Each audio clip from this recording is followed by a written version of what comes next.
There came a day when the name of Princess Soraya was removed from the lips of courtiers, erased from official memory as though she had never walked the marble halls of Morocco's palaces.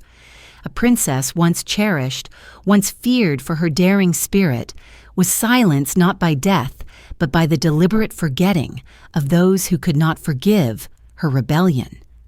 Welcome, dear listener, wherever you find yourself in this wide world. Perhaps you are seated in the quiet of your room, or perhaps you are listening as you drift into sleep beneath distant stars. I invite you to share in the comments when and where these words reach you, so that our memories may be bound together in a circle across the earth. And if you wish to help preserve these forgotten voices of history, please remember to press the subscribe button so that they may continue to be heard.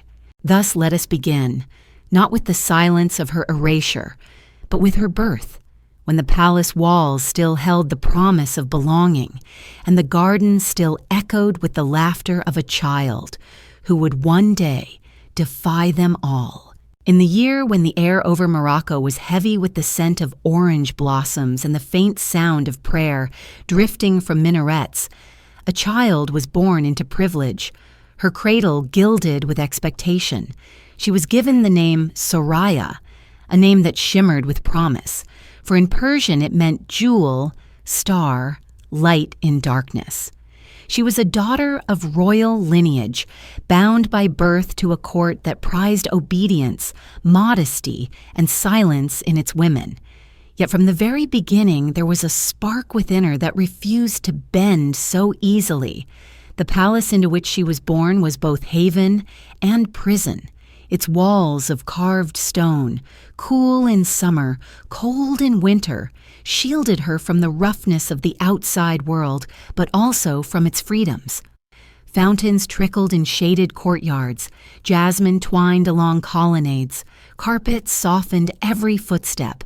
Servants moved with quiet deference, their eyes lowered, their voices hushed. To a child, it was a place of wonder, a labyrinth of rooms and gardens. But beneath its beauty lay the weight of expectation, an invisible hand pressing upon her shoulders, even as she took her first steps. Her father, a man of stern dignity, embodied the traditions of the house. He valued discipline, loyalty, and above all, the preservation of family honor.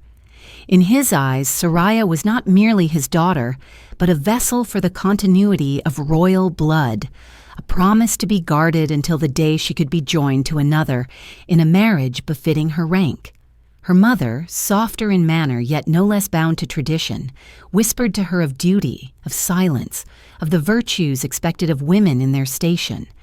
Soraya listened, but her gaze often wandered beyond the windows, drawn to the gardens, to the sky, to the world she could not yet touch.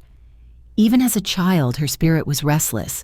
While other girls of the court played quietly with dolls dressed in brocade, Soraya wandered into the gardens barefoot, trailing her fingers along the roses, watching the bees with fascination. She asked questions endlessly: why the moon changed shape, why the servants bowed, why women covered their faces. Her questions were not always welcomed. A princess does not need to ask why, her governess would say with gentle rebuke. But Soraya could not still her curiosity. It was as though she sensed already that the life laid before her was too narrow, that the world beyond the walls had secrets worth knowing. There were moments, even in her earliest years, when her defiance startled those around her. Once, when told she must sit silently during a family audience, she stood and recited lines she had memorized from a book of poetry, her voice clear, her eyes unflinching. The elders frowned, her father's jaw tightened, yet some in the room could not hide their astonishment. Here was a girl who did not wait to be spoken for, who did not fear the weight of stares. She was scolded afterward, her mother smoothing her hair and telling her she must learn patience. But Soraya, though chastened, carried within her the quiet satisfaction of having been heard. The palace gardens became her sanctuary. Beneath the shade of fig trees, beside the fountains where doves gathered, she found a freedom denied her within the marble halls. She would sit by the water's edge, dipping her fingers into the cool stream, imagining herself far away in places she had only glimpsed in illustrated books, the wide boulevards of Paris, the bustling streets of Cairo, the quiet cloisters of Andalusian palaces. To her, these places seemed alive with possibility, while the palace, for all its grandeur, felt stifled, a cage gilded too brightly to disguise its bars. From her earliest days, she also felt the sharpness of expectation pressing against her. Elders spoke of the importance of her modesty, her purity, her eventual duty to marry in a way that would strengthen alliances. Even as she laughed and played, she heard these words like distant drums, reminders that her life was not her own. At night, as she lay upon embroidered pillows, she sometimes wondered if she was destined to be only a piece in a game, her desires ignored, her will erased. But she also felt within herself a resistance, a quiet voice that whispered that she was more than duty, more than a name in a ledger. The child's laughter that once echoed through the palace halls carried with it both joy and rebellion, for it was not the demure giggle of a girl content with her fate, but the unrestrained laughter of one who sensed freedom, who delighted in defying silence. Servants heard it and smiled, though they would not say so aloud. Her father heard it and shook his head, fearing already what kind of woman she might become.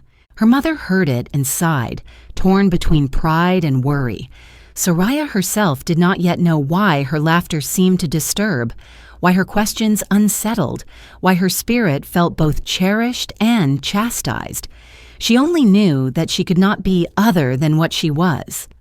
And so, in those first years, the story of Soraya began, not in rebellion declared, nor in scandal revealed, but in the small acts of a child who laughed too freely, asked too many questions, wandered too boldly into gardens where silence was expected. The marble corridors carried her voice, the courtyards held her footsteps, the jasmine bore witness to her defiance. It was still early, still innocent, yet already the seeds of her fate were being sown, seeds that would one day grow into scandal, sorrow, and silence. As the sun set upon the palace walls, the laughter of the child lingered faintly in the marble corridors, echoing long after she had been carried to her bed. The sound was bright, unafraid, and unresolved, as though it already foretold the contradictions of the life to come. The laughter that lingered in the marble corridors of the palace slowly faded, replaced by the quieter sounds of turning pages and the faint scratching of chalk against slate. For Soraya, whose childhood had been filled with questions, the day came when her restless spirit was carried beyond the palace gardens to a convent school where her education would unfold in ways her family only half understood. It was here, in halls shaded by olive trees and echoing with hymns in French, that her mind began to awaken to ideas that would set her further apart from the expectations waiting at home. The convent, run by European sisters, was far different from the palace. Its walls were plain, its windows unadorned, its corridors filled not with the perfume of jasmine, but with the austere scent of wax and ink. To some of her peers, the strict order of lessons was stifling, yet to Soraya it was a liberation.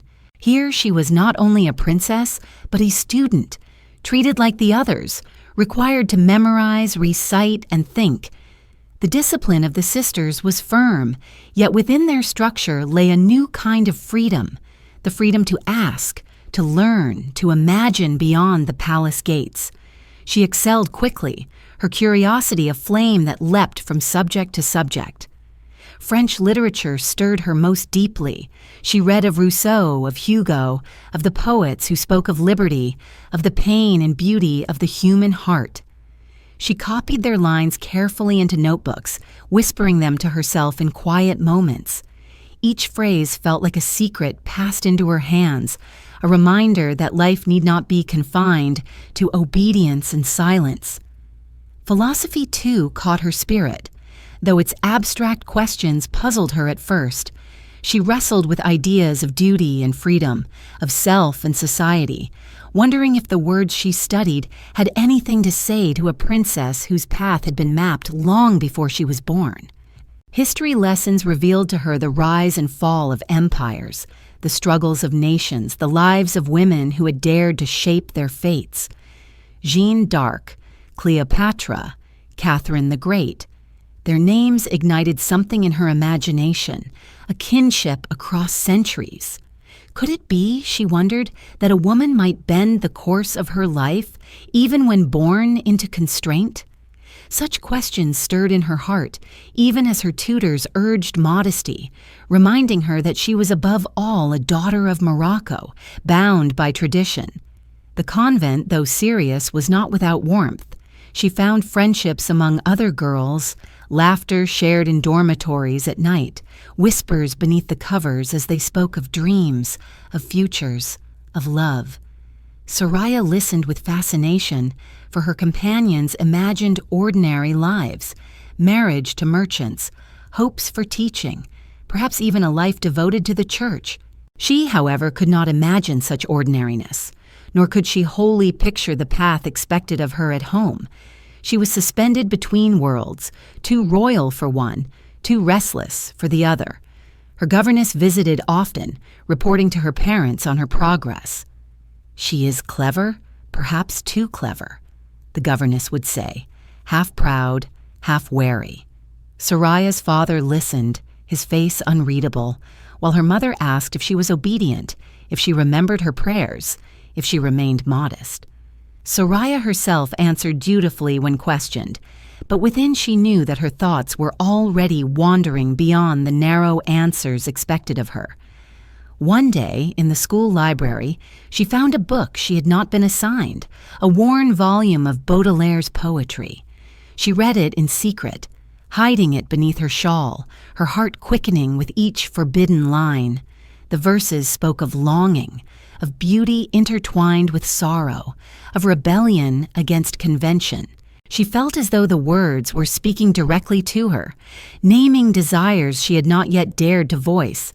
In that moment, she understood that books could be dangerous, for they planted seeds that could not be uprooted once sown.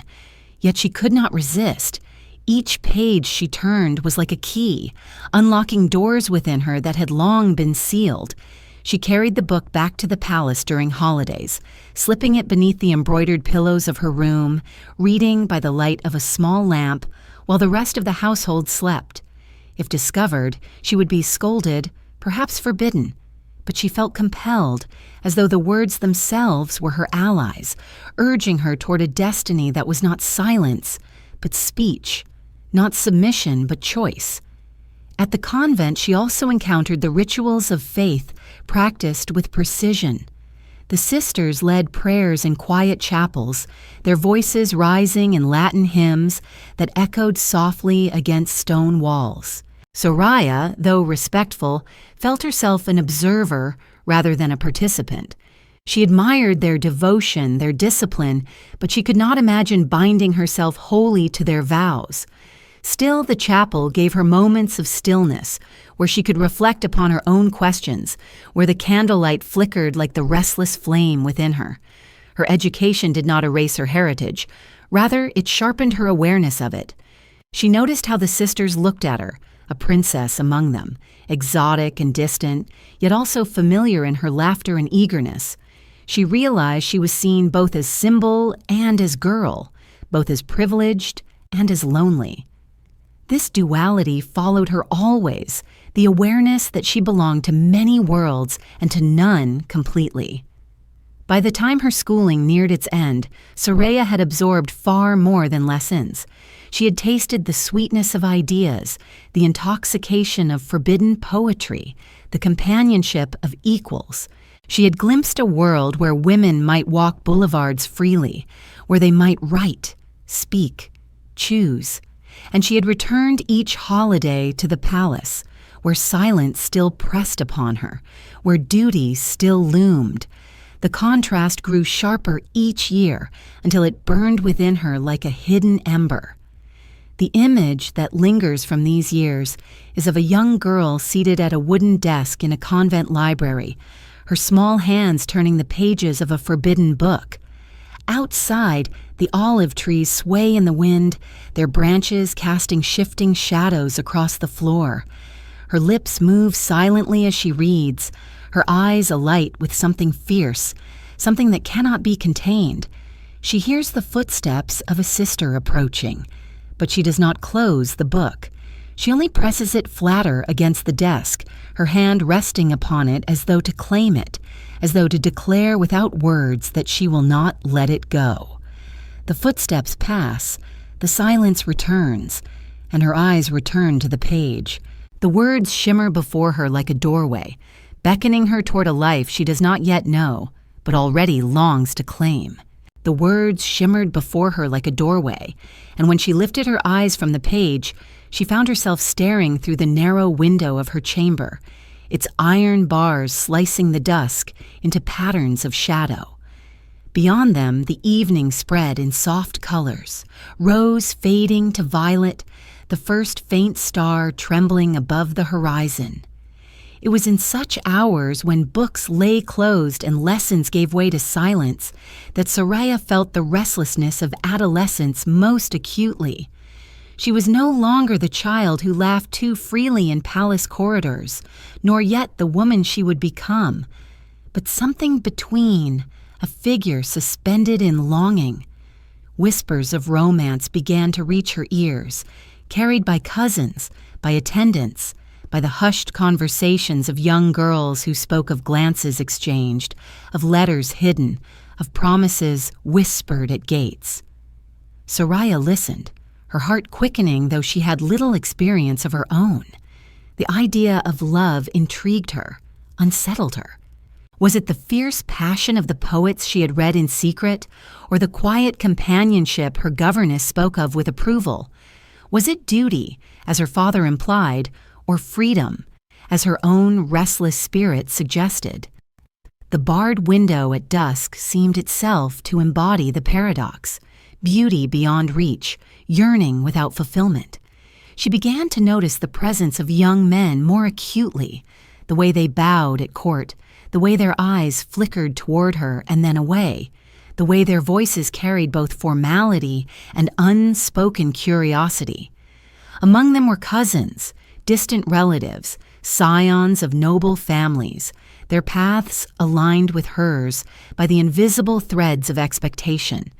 She was told, sometimes gently, sometimes firmly, that she must one day choose or be chosen in a way that would strengthen alliances, honor her lineage, preserve tradition. But Soraya's heart resisted such calculations.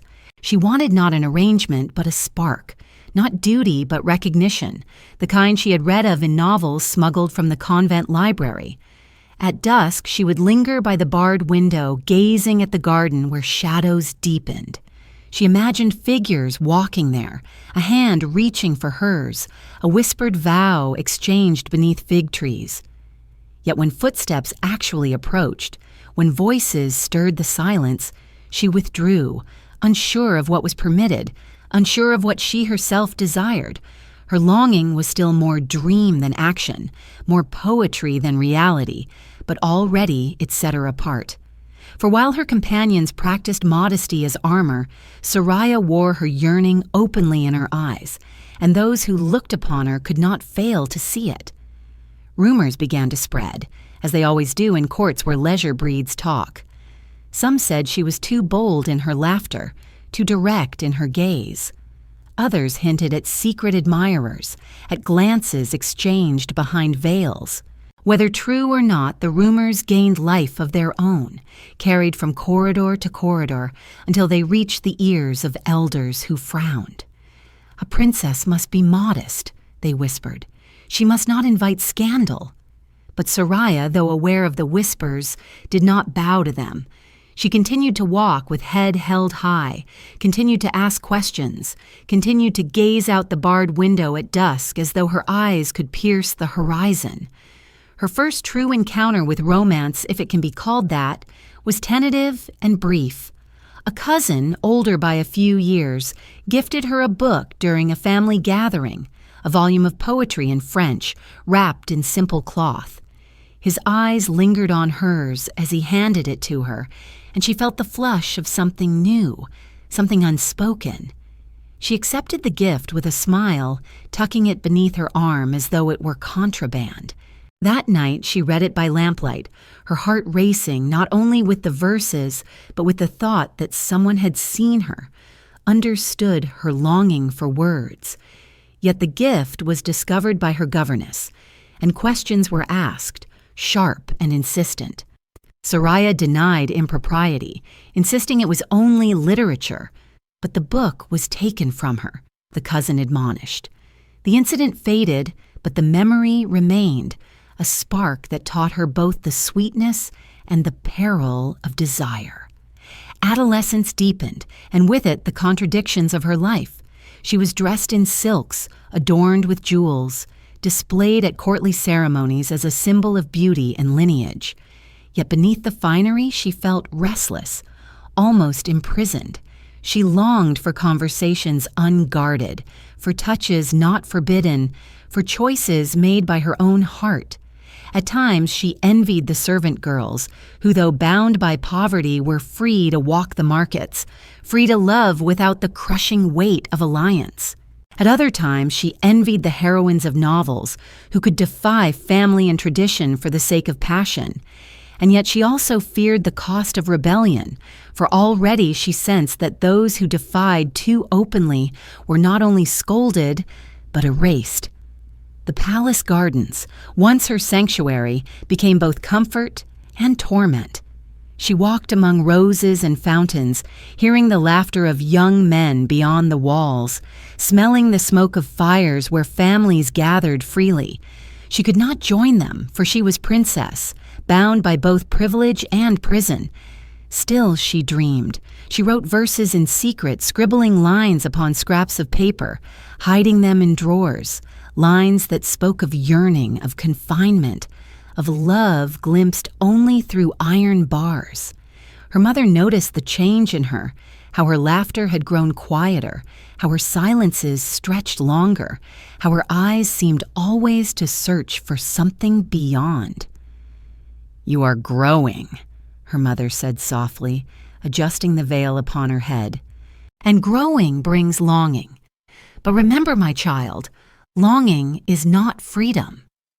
Soraya listened, but she could not accept it. To her, longing itself was a kind of freedom, for it reminded her that she was alive, that she was not only daughter, not only princess, but a soul with its own desires. The image that lingers from these years is of Soraya at the barred window at dusk, her face lit by fading light, her hands pressed lightly against the iron. Beyond, the sky glows with the last embers of day, a single star trembling in the vastness. Behind her, the room is heavy with silence, the forbidden book tucked beneath her pillow, her heart restless with questions. She gazes outward, her lips parted, as if to whisper a name she has not yet spoken, a name not yet known. The bars remain between her and the world, but her eyes travel beyond them, refusing to be confined. And as the light fades into night, the sound of footsteps approaches, echoing in the corridor, drawing nearer to the door, unresolved, carrying with them the weight of the life that still waits to be imposed. The footsteps approached along the marble corridor, deliberate and steady, until the door opened and attendants entered, carrying garments of silk and jewelry boxes that glimmered in the lamplight. Soraya was called to dress, for the time had come to present her before the family council, and though no one spoke the word aloud, she knew in her heart that this night would mark the beginning of her binding. She stood silently as the women adorned her, her arms lifted as they draped the robe upon her shoulders, her neck exposed as they fastened the heavy necklace that seemed to weigh more with each clasp. The metal was cool at first, then warm against her skin, pressing into her collarbone with a gravity that was not only physical but symbolic. It was the sound of that clasp closing, precise and final, that echoed in her ears like the clang of a gate. She was led into the great hall where lamps glowed against high walls painted with arabesques, where the air smelled faintly of amber and rose water. Elders were seated in semicircles, their robes immaculate, their faces stern with expectation. At the center stood her father, his gaze both proud and unyielding. Soraya moved with composure, her steps quiet upon the carpet, her eyes lowered in deference, yet alive with thought. She knew what was to come. The murmurs had been circulating for months, the whispers carried in corners and across courtyards. Her family had chosen for her a cousin, a union meant not to spark affection but to preserve bloodlines, to bind houses, to ensure continuity of power. When his name was spoken aloud, she lifted her eyes briefly to see him. He was older, not by many years, but enough to mark him with gravity. His face was composed, his posture measured, his gaze steady, yet without tenderness. He bowed slightly, the gesture respectful, and in that bow lay the promise of alliance, but not of love. Soraya felt her heart beat faster, not with excitement, but with resistance. Was this to be her destiny, to bind herself to a man she scarcely knew, a man who looked upon her not as companion, but as duty? She lowered her eyes again, for defiance in that moment would have been scandalous, but within her silence a storm was already gathering. The elders spoke of honor, of tradition, of the blessings of such a union. Words flowed like incense, thick and perfumed, filling the hall with inevitability. Soraya listened, her hands folded, her body still, but her mind wandered to the barred window at dusk, to the secret verses she had scribbled, to the forbidden books she had read. Could all those dreams be reduced now to this, to a marriage arranged like a business contract, to a life measured not by love, but by obligation? The ceremonial necklace pressed more heavily against her skin, each jewel a reminder of weight she could not shake. She thought of her mother's words, spoken softly in moments of closeness. We women must learn to endure, for endurance itself is our power. But Soraya did not want endurance. She wanted freedom. She wanted recognition. She wanted to be more than the ornament of an arrangement, more than the silent bearer of lineage. When the elders asked for her consent, the room fell silent, waiting for her words. She felt all eyes upon her, felt the tension in the air like the taut string of a bow. She opened her lips and spoke softly, almost inaudibly, her voice steady yet trembling beneath its calm. "I hear and I respect," she said, the formula expected of her. But within her heart another voice spoke louder. "I do not choose this." The ceremony concluded with blessings and nods of satisfaction. Soraya bowed, kissed the hands of her elders, and returned to her chamber. There, alone, she unclasped the necklace with shaking fingers, letting it fall upon the table with a thud that seemed louder than it was. She pressed her hands to her throat, feeling the sudden lightness, the freedom of breath, and in that moment she swore silently that she would resist, that she would not surrender her life to duty alone. In the days that followed, preparations for the engagement began, yet Soraya grew more withdrawn. She spoke politely, she appeared at gatherings, but her laughter was quieter, her eyes distant. She confided to no one fully, though fragments slipped into her conversations with her governess, with a trusted cousin, with her own reflection in the mirror. She began to dream of escape, not in the dramatic sense of flight, but in the subtler sense of refusal. Could she simply say no? Could she allow scandal to break upon her, even if it meant disgrace? The palace sensed her reluctance. Whispers circulated once more. She is too willful. She does not accept her place. Her father grew stern, his words sharper.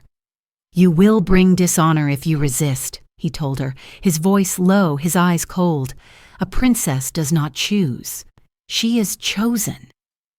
Soraya listened, her face composed, but inside her defiance burned brighter. When the day of formal betrothal approached, she made her decision. In a gesture both subtle and scandalous, she delayed her entrance, remaining in her chamber long past the appointed hour. Servants knocked, calling her name, but she did not answer. At last she appeared, her robe askew, her hair unadorned, her face pale yet determined. The elders frowned, the hall murmured, her father's gaze hardened. She stood before them and spoke not loudly but clearly, "I cannot." Those two words hung in the air like thunder. The silence that followed was heavy, broken only by the rustle of robes as elders shifted in disbelief. Her father's hand clenched at his side, her mother's eyes widened with both fear and sorrow.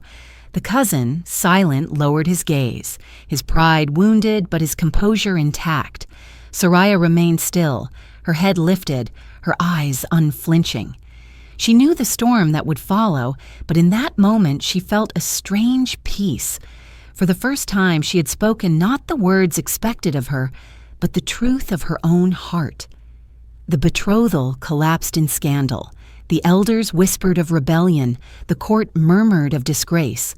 Soraya was confined to her chambers for weeks, her movements restricted, her reputation wounded. Yet even in confinement she felt a spark of triumph. She had resisted the tightening clasp of the ceremonial necklace, had refused to bind herself to a destiny not her own. The cost would be heavy, but the act itself was irrevocable. The image that endures from this chapter is of Soraya standing before the family council, the heavy necklace pressing against her throat, her eyes distant yet fierce. Around her, the hall glows with lamplight, the elders frown, the air thick with expectation. And then the necklace lies abandoned on the table, its jewels glimmering without owner, its weight lifted, its clasp undone. Outside, the night is quiet, but in the silence, a new sound begins. The faint whisper of silk curtains closing, as though marking the end of one chapter and the beginning of another, unresolved and full of consequence. The silk curtains closed with a hush, their folds falling like shadows across the chamber, and with their closing, Soraya found herself sealed into a silence heavy with consequence. The broken engagement was not merely a private decision, it was a crack in the polished surface of the royal household, a fracture that spread swiftly through corridors, courtyards, and beyond. Palace walls. Rumors flew like startled birds, whispering that the princess had defied her family, that she had refused a union sanctioned by elders, that she had dared to say no. In a world where obedience was the lifeblood of honor, such defiance was a scandal as dangerous as it was rare. The first response was confinement. Soraya's movements were restricted, her presence at gatherings suspended. Attendants were instructed to watch her closely, though few dared to speak of the true reason aloud. Her father's disappointment was a silent wall, her mother's sorrow a constant presence. Within her chambers, she paced like a caged animal, her mind restless, her heart stubborn. She told herself that she had done what was necessary, that she could not bind her life to duty alone, but still she felt the sting of isolation. The palace that had once been her sanctuary now pressed upon her like a prison, each closed door a reminder of her disobedience. Whispers drifted through the servants. Some admired her courage, though they would not say it openly. Others pitied her, certain that the consequences would be severe. "She has brought dishonor," they murmured. "She has broken what was chosen for her." The elders of the court frowned deeply, warning that her name would be tarnished, that her reputation would follow her like a shadow. Yet in the midst of this chorus of reproach, Soraya carried herself with quiet pride. She did not cry aloud. She did not plead for forgiveness. She did not renounce her choice.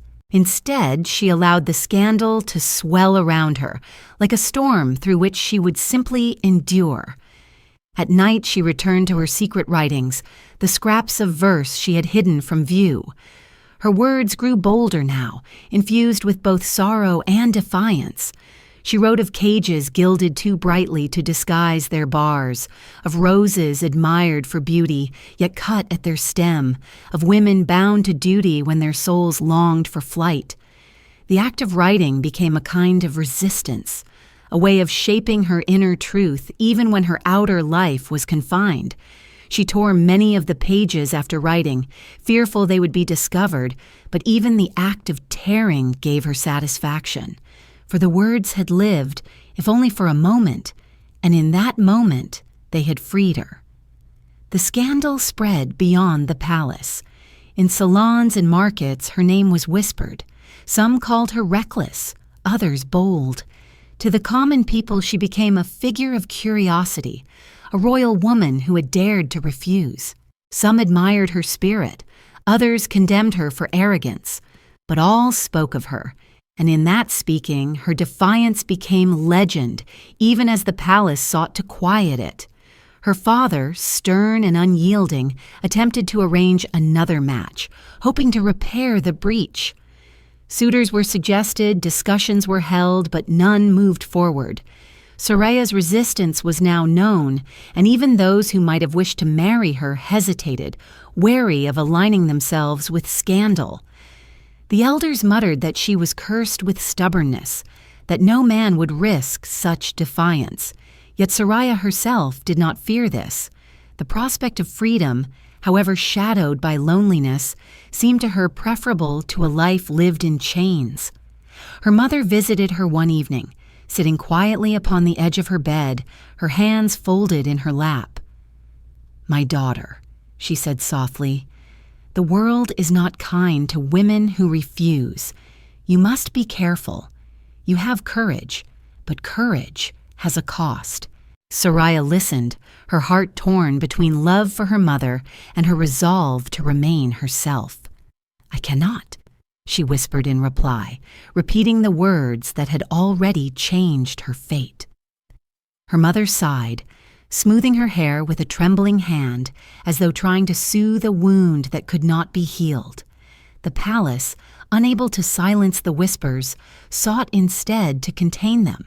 Soraya was presented again at select ceremonies, her presence calm, her composure flawless, as though nothing had occurred. But behind the veil of her serenity lay the knowledge that she was already marked, her reputation scarred by defiance. She could feel the eyes upon her, some admiring, some condemning, all curious. She moved among them like a figure both revered and suspect, her silence now its own kind of rebellion. The memory of the engagement itself faded in time, but the scandal did not. It lingered, reshaping her identity. No longer was she seen simply as a dutiful daughter, a princess awaiting her match. She was now the one who had resisted, the one who had defied, the one who had spoken no when silence was expected. In that transformation lay both her freedom and her sorrow.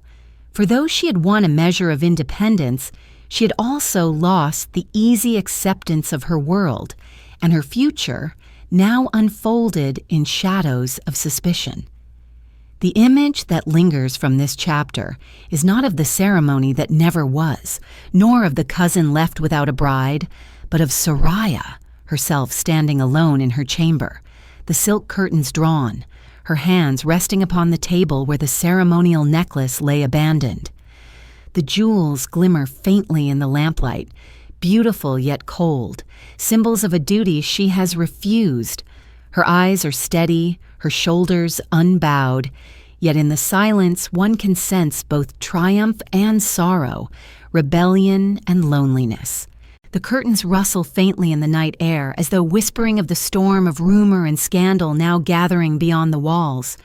And beyond those walls, in the streets and salons, the whispers grow louder, unresolved, shaping the world's image of her even as she sits quietly in her solitude. The whispers swelled beyond the palace walls, carried by servants into the markets, carried by visitors into salons, until they grew into a chorus that even the corridors of the royal household could not contain. The air around Soraya became heavy with rumor, with judgment, with fascination, and it was perhaps this very storm that gave her family cause to send her away for a time. So it was that she departed Morocco under the pretense of education and refinement, her retinue discreet yet watchful, her luggage filled with silks and shawls, her heart brimming with both defiance and anticipation. She was bound for Europe, that distant world of which she had so often dreamed in the pages of forbidden books. The journey itself was its own transformation. From the window of the ship's cabin, she watched the coastline of Morocco recede, the familiar minarets and domes shrinking until they were only faint outlines against the horizon. The sea stretched vast and unknowable before her, and though she had always felt uneasy near water, this time the expanse seemed less threatening than liberating. Each wave that carried her farther from home seemed to lift from her a fragment of the weight of duty. The wind tangled her hair, the salt air stung her lips, and she felt for the first time that the world was wide enough to contain her longings. Paris was the first destination, and for Soraya it was like stepping into a dream. The city unfolded before her in avenues lined with chestnut trees, in the glow of gas lamps reflected on rain-washed boulevards, in the bustle of cafes where voices rose in a dozen languages. She breathed in the scent of coffee and smoke, of perfume carried on the air, and she felt herself both a stranger and a participant in a drama larger than anything she had known within palace walls. Her retinue tried to keep her movements modest, but Soraya had a way of slipping into freedom even under watchful eyes. She wandered through bookshops, her gloved fingers trailing along spines of volumes in French and Arabic. She paused at art galleries, gazing at canvases alive with color, her imagination stirred by brushstrokes that spoke of passion, of rebellion, of desire. She lingered in cafes where poets and students debated loudly, their words fierce, their gestures unrestrained. Though she spoke little, she listened intently, and in their fervor she recognized something of her own restless spirit. There was a sweetness in the anonymity Paris offered. Here she was not always a princess scrutinized, her every gesture weighed against tradition. Here she was simply a young woman, her beauty admired, her laughter free, her presence noticed for itself rather than for what it symbolized. Men glanced at her with admiration, women with curiosity, but their eyes did not carry the heavy judgment of the Moroccan court. In this freedom she found both exhilaration and danger, for the taste of liberty is intoxicating, and once tasted, it is hard to relinquish. Evenings in Paris held their own enchantments. She attended salons where music drifted from violins, where chandeliers cast light upon conversations both elegant and scandalous. Writers spoke boldly of love unbound by law. Artists sketched forms unclothed.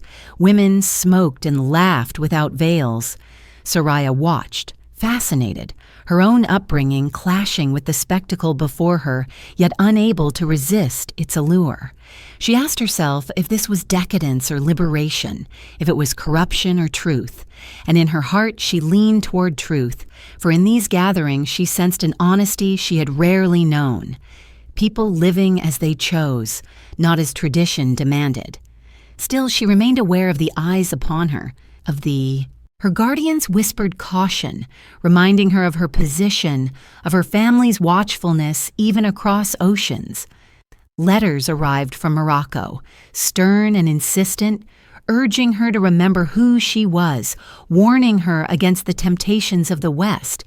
She read them dutifully, but after folding the pages, she returned to the boulevards, to the cafes, to the music drifting from hidden courtyards.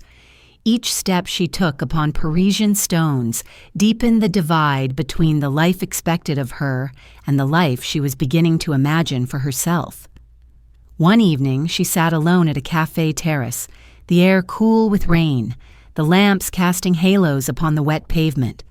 Around her, voices rose in laughter, in argument, in song. She sipped bitter coffee, watching carriages pass, watching strangers hurry beneath umbrellas. In that moment, she felt a strange clarity. She belonged to no one but herself. The world was vast. Love was possible. Freedom was not only a dream. And yet she also knew that beyond the sea the palace still waited, its walls as immovable as ever, its elders as unyielding. The thought filled her with both exhilaration and sorrow, for she was suspended between two worlds, unable to renounce either completely. Her time in Europe was filled with such contradictions. She wandered gardens by day, listened to lectures at universities, collected books in languages she had not yet mastered. She also attended gatherings whispered about even in Paris, soirees where lovers met without sanction, where the rules of court and church alike were cast aside. She did not always partake, but she observed, and in observing she felt her spirit emboldened. If others could live unbound, why could she not? The image that lingers from these days is of Soraya beneath a Parisian street lamp, its glow soft upon her face, her shawl drawn close against the night air. Around her the city hums with life, carriages rattling, violins playing in distant windows, the smell of chestnuts roasting in the street. She stands still, her eyes lifted toward the drifting clouds, her lips curved in a smile that is both wistful and determined. In that stillness, she seems to claim the night as her own, if only for a fleeting moment. And as the street lamp flickers in the breeze, a shadow passes beside her, unresolved, hinting at the presence of another figure who would soon draw her into a romance that would echo across both continents. The shadow that passed beside her beneath the flickering street lamp was no ordinary passerby, but a figure whose presence seemed to gather the night around him. A European diplomat whose path had crossed hers at salons and gatherings, and whose eyes had lingered upon her longer than courtesy required. He was older, seasoned by years in embassies and negotiations, his demeanor both polished and weary, the kind of man who had seen much of the world and yet found himself still drawn to beauty when it crossed his path. For Soraya, accustomed to gazes that weighed her as commodity, his gaze was different, direct, attentive, touched with admiration but also with recognition, as though he saw not only her appearance but the restless spirit beneath. Their acquaintance began with polite exchanges, words spoken across crowded rooms, conversations measured by the eyes of others. But in Paris, where salons buzzed with debate and cafes with laughter, the boundaries of propriety were easier to bend. Soon they found themselves seated beside one another more often, sharing thoughts on poetry, on politics, on the odd condition of being both free and bound by circumstance. He spoke of the world he had known, Vienna with its music, Rome with its ruins, London with its fog, and she listened with rapt attention, each city opening in her imagination like another forbidden book. For her part, she shared not the secrets of her palace, but the shape of her questions. What is freedom? What is duty? What is love when chosen rather than imposed? Her words carried the freshness of someone who had not yet surrendered to cynicism, and he, perhaps weary of diplomatic masks, found in her voice a spark that stirred his own memory of youth. Their conversations lengthened, stretching into evenings, lingering into the hours when lamps burned low and the city quieted. Others began to notice, to whisper, to speculate. A Moroccan princess and a European diplomat. Such companionship was more than innocent in the eyes of the world. For Soraya, it was more than companionship as well. She felt in his presence a sense of being understood, of being regarded not as symbol, but as self. He did not speak of her duty, did not remind her of obedience. He spoke instead of her thoughts, her laughter, her courage. When he looked at her, she felt seen not as daughter of Morocco, but as Soraya, a woman of flesh and longing. This recognition, rare and intoxicating, drew her closer to him, until the line between friendship and romance blurred like ink spilled upon a page. Their meetings became more discreet, though no less fervent. A carriage ride shared beneath Parisian rain, a conversation stretched long over a single glass of wine, a walk across a bridge where shadows concealed their closeness. Each encounter left her heart racing, her spirit lifted yet burdened by the knowledge of consequence. She was no longer naive. She understood that her family, her homeland, her very identity were bound in scandal should this romance be known, and yet she could not silence the part of herself that whispered, better to risk scandal than to live unloved. It was not only passion but also danger that marked their union. Letters were exchanged, written in careful script, carried by hands they hoped were trustworthy. Each line carried tenderness but also urgency, as though they knew their time together was fragile. He wrote of her as muse, as flame, as star guiding him through the fog of his duties. She replied with verses borrowed from poets, yet shaped by her own heart, confessing her longing, her fear, her refusal to surrender to silence. Inevitably, whispers reached Morocco. The court, ever hungry for rumor, seized upon tales of the princess abroad, of her closeness with a man beyond her faith, beyond her family, beyond her station. Elders frowned. Her father seethed. Her mother wept quietly in her chambers. Letters arrived thick with reprimand, urging her to end the association, to remember her duty, to preserve her name. But Soraya, who had once resisted an arranged marriage, resisted again. She did not reply to their admonishments, she replied only to him. Yet even as love deepened, loneliness grew. She knew that their bond, however genuine, could not easily translate into life shared openly. He belonged to his career, to his country, to the expectations of his own world. She belonged to a lineage, to a family that had already marked her as rebellious. Their paths crossed in stolen hours, but when she returned to her rooms at night, she returned alone, her reflection in the mirror both radiant and weary. Was this love, she wondered, or only another form of exile? Was freedom always to be accompanied by solitude? The city around them seemed to mirror her state of mind. At times, Paris glowed with golden light, the streets alive with music, lovers strolling openly beneath chestnut trees. At other times, it seemed gray and damp, the Seine swollen, the bridges slick with rain, the lamps flickering in mist.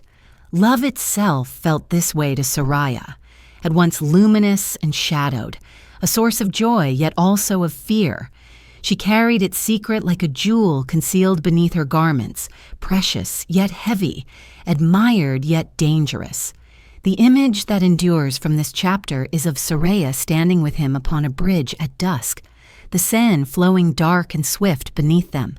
They stand close, their hands nearly touching but not quite, the space between them charged with everything unsaid. The lamps along the quay glow faintly, casting long reflections upon the water. She gazes at him with eyes both tender and defiant, and he gazes back with the weariness of one who knows that passion and peril are never far apart. Their shadows merge briefly upon the stone, two figures bound in secrecy, their closeness both a comfort and a threat.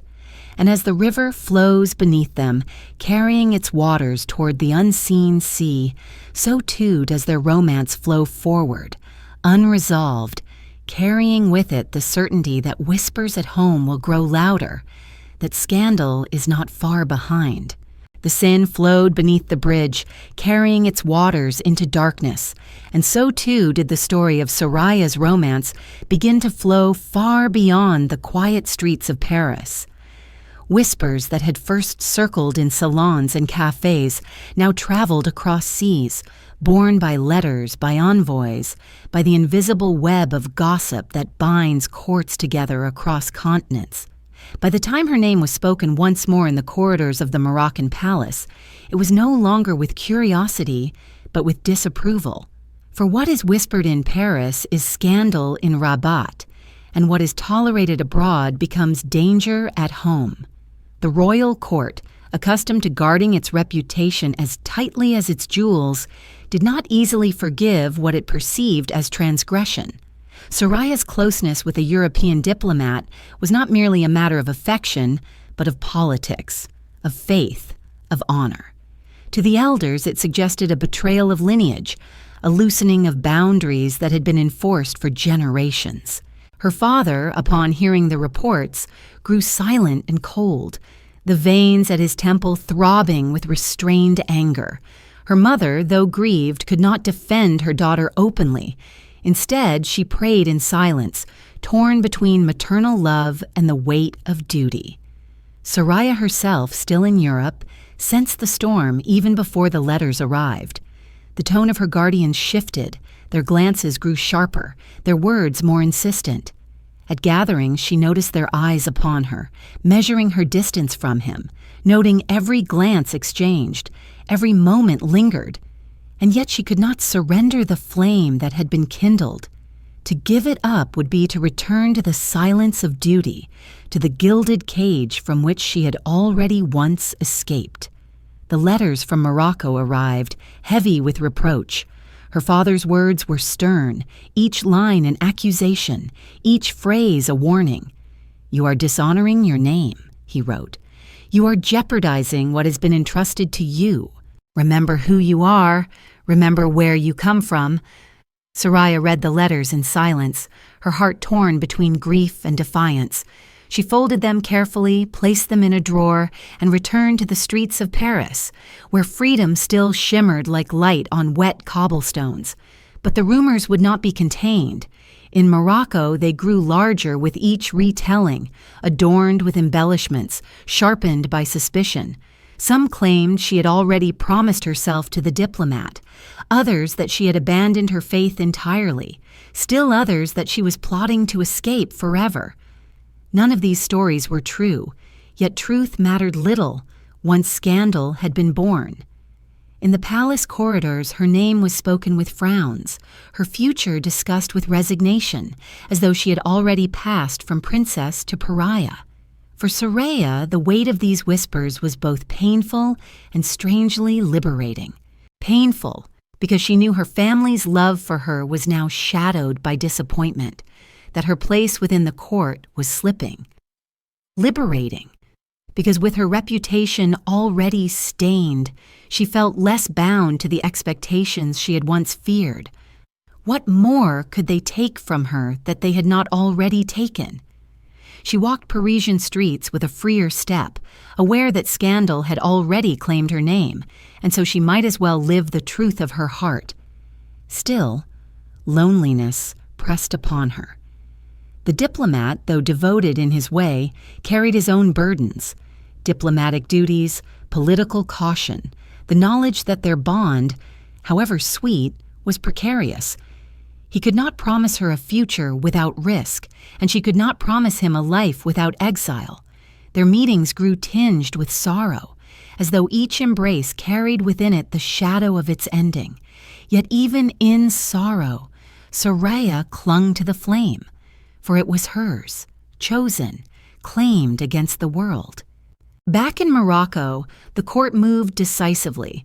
Her name was removed from certain gatherings, her portrait taken down from certain chambers, her place in genealogies quietly left blank. It was a subtle erasure, a way of punishing without words. For in the court, silence is often the sharpest weapon. Silence that erases, silence that forgets. Soraya became both present and absent, a living figure treated as if she were already a ghost. News of this reached her slowly, carried by letters from sympathetic cousins, from servants who dared to write in secret. Each report confirmed what she already knew. She was being cast out not with exile decreed, but with memory denied. To be spoken of with disapproval is one kind of punishment. To be erased is another, deeper kind.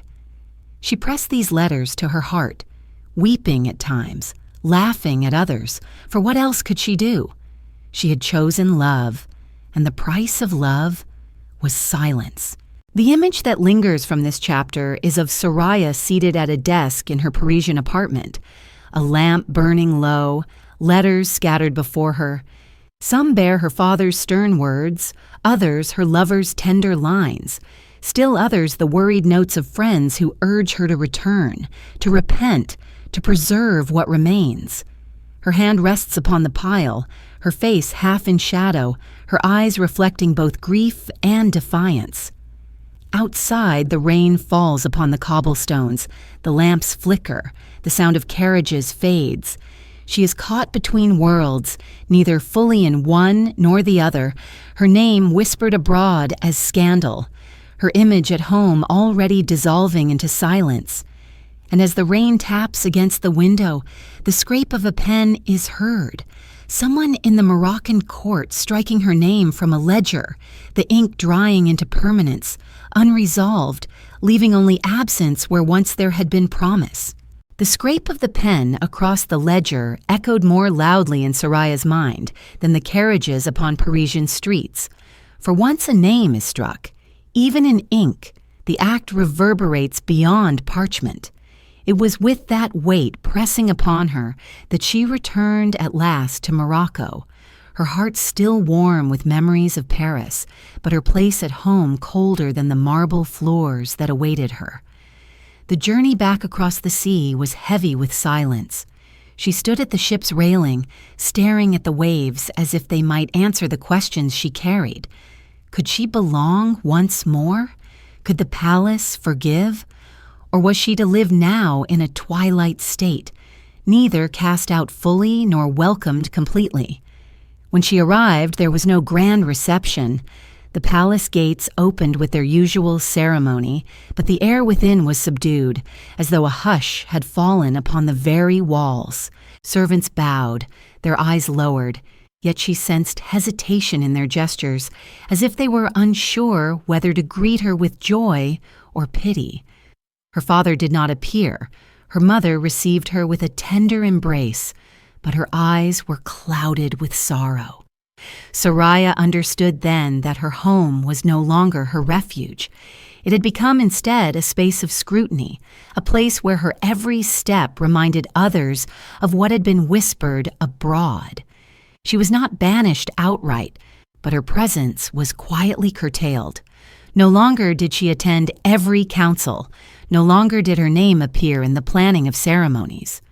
Instead, she was given a smaller residence, an estate on the edge of the city, where fountains still trickled and gardens still bloomed, yet the air carried the unmistakable scent of solitude. It was not exile, but it was isolation, and in some ways it was crueler, for it left her suspended between worlds. She had the comforts of privilege, but not the warmth of belonging, the beauty of gardens, but not the freedom of companionship. Within those walls she wandered as though in a dream. The courtyards were quiet, the rooms vast and echoing. Attendants served her dutifully, yet their eyes often avoided hers, as though wary of becoming too closely associated with scandal. She took her meals in silence, listening to the trickle of fountains, to the distant call to prayer, to the occasional bird whose song reminded her of freedom. At night she lay awake, staring at carved ceilings, her heart restless, her mind filled with the images of Paris, the bridges, the rain, the laughter she had once known. Her days became marked by small rituals. She read endlessly, her shelves filled with volumes collected abroad and books smuggled into her chambers by sympathetic hands. She wrote in secret, her verses growing darker, more contemplative, filled with questions of memory and erasure. She walked in the gardens, trailing her fingers through rosemary and jasmine, speaking softly to herself, as if the plants were her companions. At times she sat by the fountain for hours, watching the ripples, imagining that each circle of water carried her further from the silence imposed upon her. Visitors were few, but there were some who dared. A cousin came to see her, bringing stories from the court, though his voice lowered whenever scandal was mentioned. A childhood friend visited briefly, their conversation hesitant, broken by long silences. At times she received letters from abroad, from acquaintances in Paris who remembered her fondly, who reminded her that the world beyond Morocco was wide and waiting. These letters she treasured, though each one was tinged with sorrow, for they reminded her of what she had lost. The court, meanwhile, spoke of her less and less. Her name faded from ledgers, from ceremonies, from gatherings. To the elders, silence was the chosen punishment, for to speak her name was to acknowledge her rebellion, to admit that tradition had been defied. And so she lived in a paradox. Alive and present, yet absent in memory, her existence reduced to whispers and omissions. For Soraya, this life of partial exile carried both grief and strange freedom. She mourned the companionship she had known, the recognition she had once felt in Paris. She mourned her family's coldness, her father's unspoken disappointment, her mother's hidden tears. Yet she also felt a kind of independence within her solitude. No longer was she constantly pressed into duties and ceremonies. No longer did every gesture need to be measured against expectation. She had time, space, silence, and within them she discovered a part of herself that thrived in reflection. And yet loneliness is a weight that silence cannot dissolve. At night she would rise from her bed, pace the corridors, and stand by the windows, staring out at the distant lights of the city. She wondered if those who lived there thought of her, if her name still passed their lips, if her story still stirred curiosity. She wondered if her lover in Paris remembered her with longing, or if he had returned fully to the duties of his world. These questions haunted her, as persistent as the night air pressing through the shutters. The image that lingers from this chapter is of Soraya seated beside the fountain in her quiet courtyard, her gown pooling around her, her hand trailing in the cool water. Around her the garden blooms, roses and jasmine filling the air with fragrance, yet no laughter breaks the silence, no footsteps approach. The only sound is the trickle of the fountain, steady, ceaseless, indifferent. She gazes at her reflection in the water, but the ripples distort her face, blurring her features as though even her image is fading. Above her, the sky darkens, the first stars appear, and the night deepens into solitude unresolved. And in the hush of that solitude, the faintest sound of a fountain drop echoes, lingering, as if waiting for an answer that never comes. The drop of water echoed in the courtyard, lingering in the stillness, and when it faded, another sound took its place. The soft thud of envelopes placed upon a silver tray. Letters became her only true companions in exile, carried across borders by couriers and hands both official and discreet. They arrived irregularly, sometimes in clusters, sometimes with long gaps between them, but each one was a lifeline, a thread that tied her quiet estate to a world still moving beyond its walls. The unopened envelopes would rest upon the tray until she gathered the courage to break their seals, her heart tightening with both anticipation and fear. The letters from Paris carried warmth and longing. Friends she had made in salons wrote of gatherings she once attended, of poetry readings that ended in laughter, of music that filled rooms until dawn. They spoke of the diplomat in guarded terms, never naming him outright, but weaving hints of his continued remembrance. They reminded her that her presence in Paris had not been forgotten, that her defiance had become a kind of legend whispered among artists and thinkers who admired courage in any form. For Soraya, these words were both balm and torment. They comforted her with memory, yet they also reopened the wound of absence. Other letters arrived from sympathetic cousins, written in hurried script, their ink smudged as if secrecy itself pressed upon the page. These spoke of the palace, of ceremonies where her name was absent, of dinners where her seat was left unfilled. They assured her that some still thought of her with affection, though they could not speak it aloud. These letters she read with mixed feelings: sorrow for the silence imposed upon her, gratitude for the small rebellion of those who dared to remember. Soraya responded carefully, her words measured, her tone composed. To her friends abroad she wrote of her solitude, of the gardens that bloomed around her though she felt no joy in them, of the books that kept her company when human voices grew scarce. She described the play of light upon the fountain, the scent of jasmine in the night air, the silence that pressed like a second skin. Yet within these descriptions lay hints of defiance, veiled declarations of her refusal to surrender entirely to erasure. Even in silence, she wrote once, a voice can endure if it chooses to remember itself. Her letters to cousins were gentler, filled with inquiries about their children, their studies, their own small rebellions. She knew that each page risked interception, and so she cloaked her truest feelings in allegory. Instead of writing of scandal, she wrote of birds confined in gilded cages, of roses cut before their bloom, of rivers dammed yet still flowing beneath the surface. Those who received them understood. In their replies, they echoed her imagery, their metaphors carrying sympathy disguised as poetry. It was in writing that Soraya found her survival. Each letter she composed was not only a message sent outward, but also a reaffirmation of her own existence. To put words upon a page was to assert that she had not been silenced, that she remained a thinking, feeling being even when the court pretended otherwise. At times she wrote letters she never sent, pouring her heart into words only to tear them afterward, the fragments scattered like fallen petals upon the floor. Even in destruction, she felt release, as though the act of expression itself was enough. One envelope, however, remained unopened longer than the others.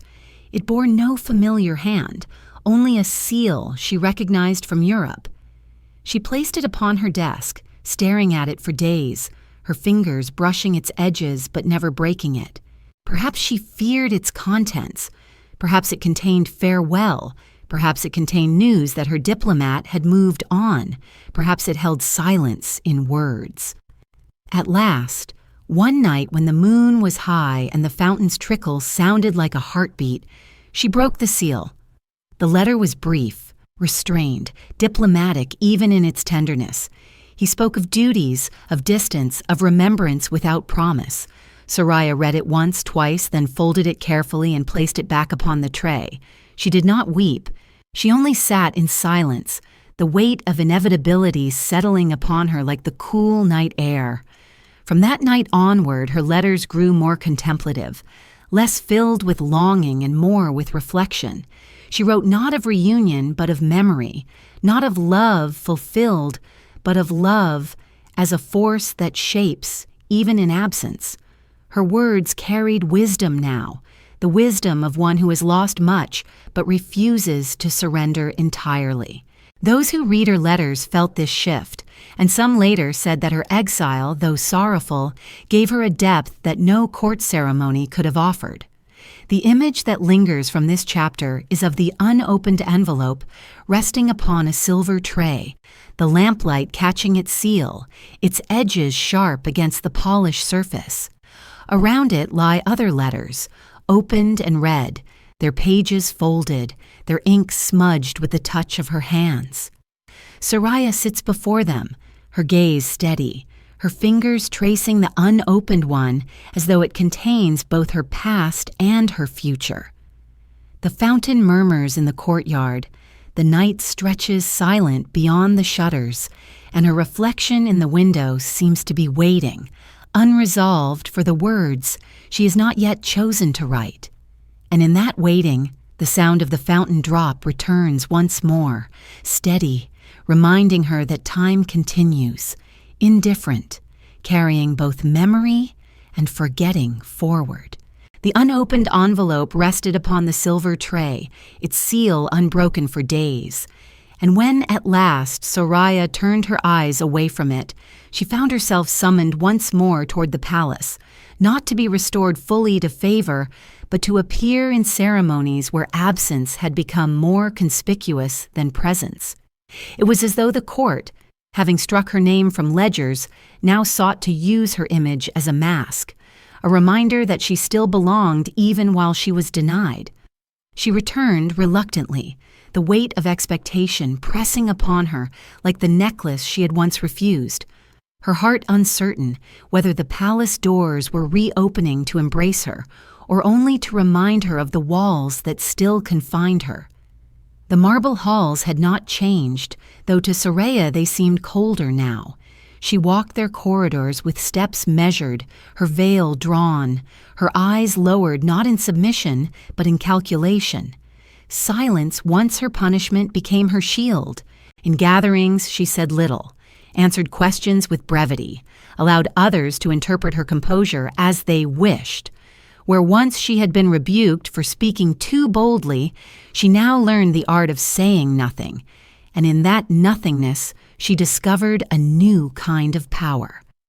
For silence, when chosen rather than imposed, can disquiet more than words. At ceremonies she stood beside her mother, her figure graceful, her presence undeniable. Courtiers glanced toward her with curiosity, some with pity, some with fear. They whispered of her scandal, but they whispered more softly in her presence, unsettled by her poise. For while rumor thrives on reaction, Soraya offered none. Her eyes gazed forward, her veil lowered, her hands folded with elegance. It was as though she had become both visible and unreachable, a figure who could not be touched by their mutterings. Her father, though still stern, seemed relieved at her composure. Perhaps he thought she had finally learned submission. Perhaps he mistook her silence for repentance. Yet Soraya knew differently. Within her silence she carried her defiance, hidden now but no less alive. She had learned that to speak openly invited punishment, but to remain silent was to create mystery, and mystery unsettled even the most confident. She became, in her way, untouchable. Her absence transformed into presence, her disgrace into an aura that others could not quite define. There were moments when this new role pained her. In banquets she sat among others yet felt alone, the laughter around her sounding hollow, the music distant. In processions she moved gracefully, yet felt the weight of eyes upon her like a chain. She longed at times to speak freely, to laugh as she once had, to let her spirit shine without restraint. But she had learned, through exile and scandal, that the court did not reward authenticity. It punished it. And so she cloaked herself in silence, wearing it as both veil and armor. In private, however, she still allowed her spirit to breathe. She returned to her estate after ceremonies, loosening her veil, removing her jewels, sitting beside her fountain with relief. There she whispered verses to herself, verses she dared not write, verses that spoke of masks and mirrors, of silence as weapon, of truth hidden beneath folds of silk. At times she laughed softly at the irony of it all, that the court, which had silenced her, now displayed her silence as proof of obedience, unaware that within it she carried her rebellion more fiercely than ever. Her brief return to courtly life also revealed to her the shifting tides of memory. Younger members of the family, children who had grown while she was absent, regarded her with curiosity rather than judgment. To them, she was not scandal incarnate, but a figure of intrigue, a woman who carried mystery in her composure. Servants, too, began to regard her differently. Some whispered of her courage, some of her sorrow, but all sensed that she was no longer merely the princess who had defied. She was becoming something larger, a symbol, though one the court itself did not intend. The tension between her inner life and her outer presence grew sharper. She knew she could not remain in isolation forever, nor could she rejoin the court fully. She hovered between, her estate still her refuge, the palace still her burden. Letters continued to arrive, though less frequently now, their words fading like echoes. Her romance, once bright with urgency, grew dimmer with time, replaced by memory more than by promise. Yet even as love faded, her sense of self deepened. She began to see her life not only as tragedy, but as testimony, a quiet proof that even within constraint, a spirit could endure. The image that lingers from this chapter is of Soraya lowering her veil before stepping into the great hall, the silk falling across her face like a curtain. Behind it, her eyes glimmer, sharp and knowing, though unseen by those who judge her. She moves with grace through the gathering, her silence louder than the murmurs that trail her. Courtiers bow, musicians play, words flow like incense, but she remains still, enigmatic, untouchable. And when the ceremony ends, she slips away quietly, returning to her solitude, where the veil is lifted, the silence broken, and her true voice whispers once more into the night. And in that whisper, faint yet enduring, lies a power the court has not silenced, but merely redirected, unresolved, waiting for the moment it will resurface. The whisper lingered in the darkened chamber, softer than the trickle of the fountain beyond the shuttered windows, and when it faded, only the flicker of candlelight remained, trembling against stone walls like a secret waiting to be spoken. It was in such hours, when the palace was hushed and her own estate lay quiet, that Soraya first welcomed into her world a man whose words would stir her spirit anew, a celebrated poet, already admired in literary circles, whose verses carried the rhythm of rebellion wrapped in the softness of love. Their paths crossed in the way of accidents that are not accidental, through gatherings too discreet to be official and too deliberate to be innocent. He was younger than the diplomat she had once known, less measured by duty, more consumed by the fire of creation. His eyes were restless, his gestures alive, his voice carrying the cadence of someone who believed that poetry was not escape, but truth unveiled. Soraya, who had lived both within the suffocating silence of court and the intoxicating openness of Paris, recognized in him a reflection of her own divided self. He saw in her not only the beauty that others admired, but the depth of longing that few cared to acknowledge. Their conversations began in metaphors, in the lines borrowed from poets of old, but soon those lines gave way to confessions, spoken not to the world but to one another. Theirs was not a love declared in public, for the court had already proven merciless to her past transgressions. It was a love sheltered in secrecy, in nights illuminated only by candles, in manuscripts passed from hand to hand, in whispered verses that blurred the line between art and intimacy.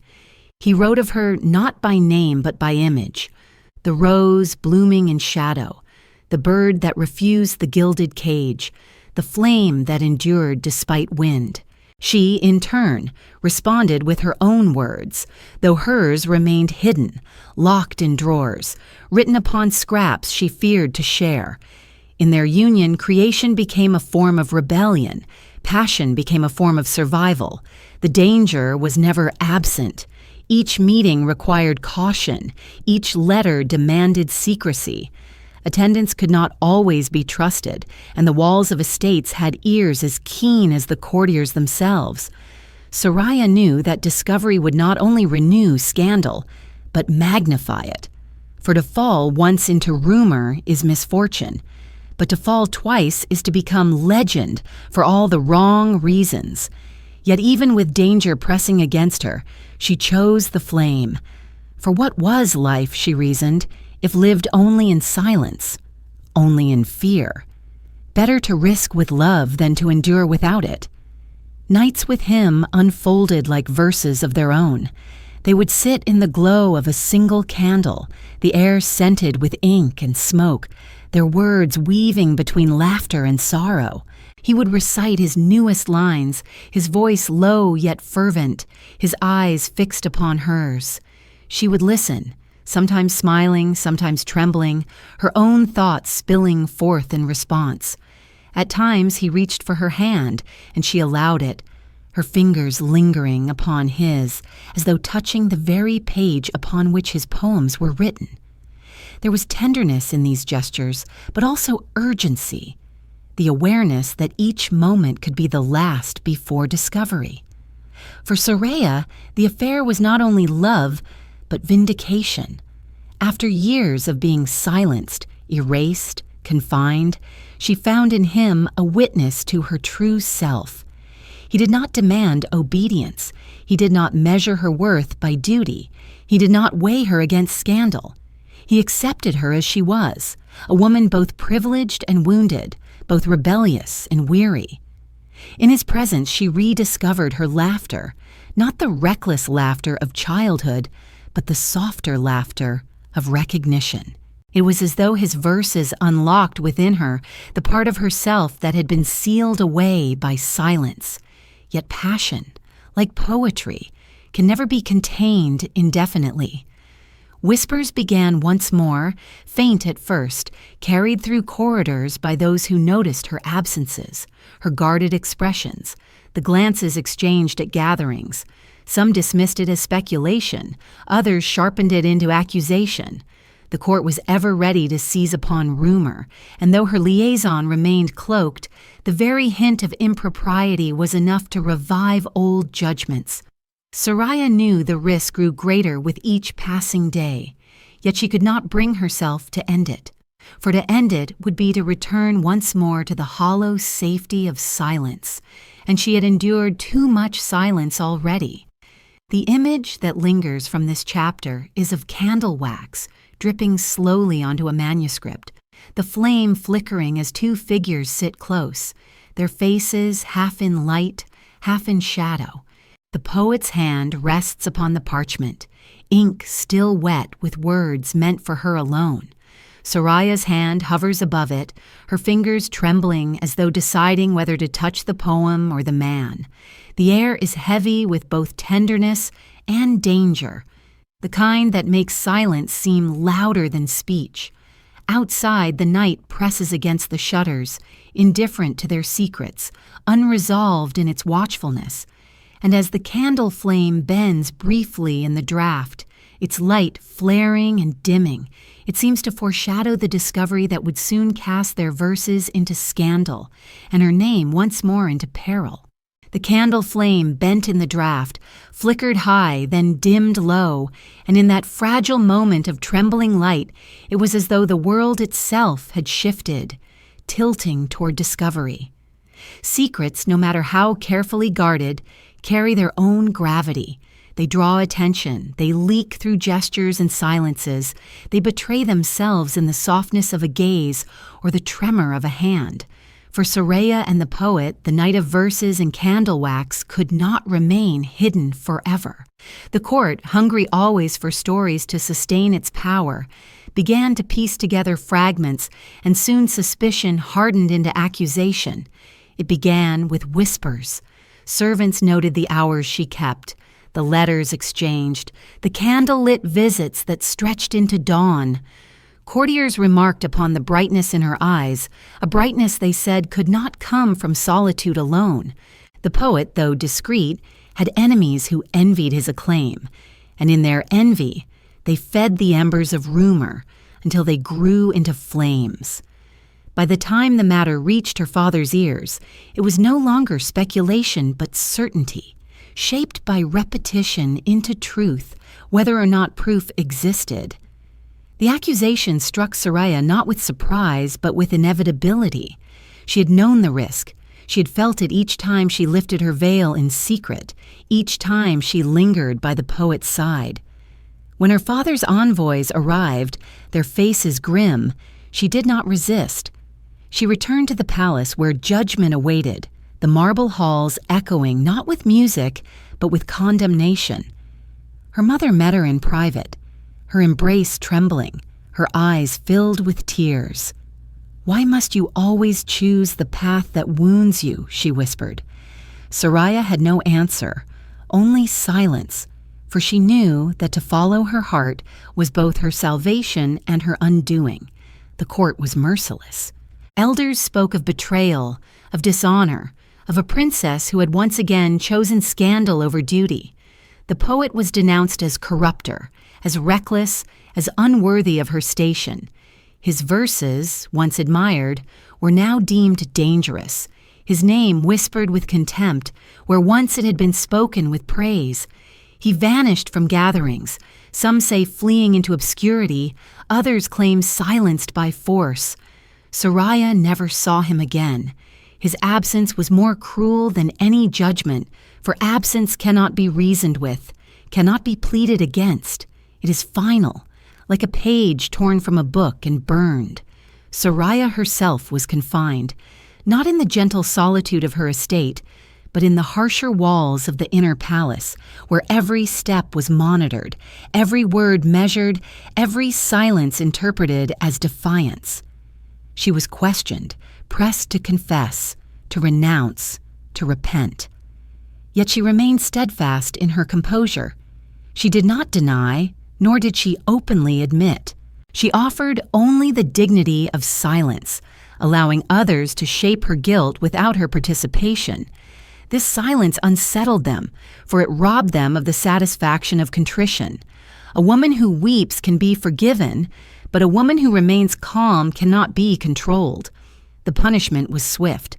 She was forbidden from attending any further ceremonies, her name once more erased from records, her presence spoken of only as cautionary tale.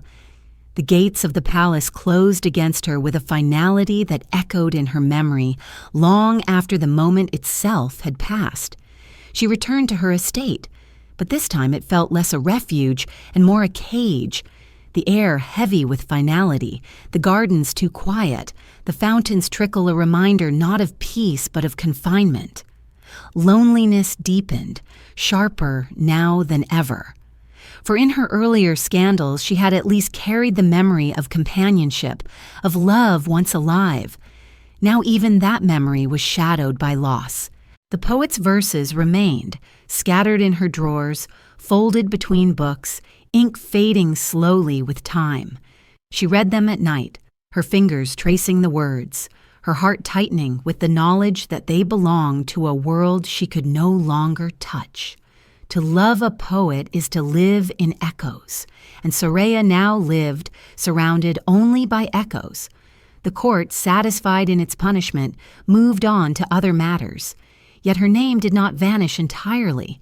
It lingered in whispers, in the curiosity of those who could not forget her defiance, in the admiration of some who saw in her refusal to repent a kind of strength. To others she was caution, to some she was scandal, but to a few she was legend. And legends cannot be erased, no matter how firmly pens strike through names in ledgers. The image that lingers from this chapter is of the palace gates closing at night, their heavy wood slamming shut with a sound that echoes through the courtyard. Behind them Soraya stands, her veil lowered, her hands clasped loosely before her. She does not cry out, she does not protest. She only gazes at the gates as they seal, her eyes steady, her silence profound. The torches flicker upon the walls, casting her shadow long across the ground, a shadow that seems larger than her figure, a shadow that hints at endurance, even in exclusion. And as the echo of the gates fades, the silence that follows is not empty, but charged, unresolved, as though waiting for the next chapter of her defiance to unfold. The sound of the palace gates slamming shut lingered in the corridors of her mind long after the torches had dimmed and the footsteps of guards had faded. That echo, heavy and final, became the measure of her days.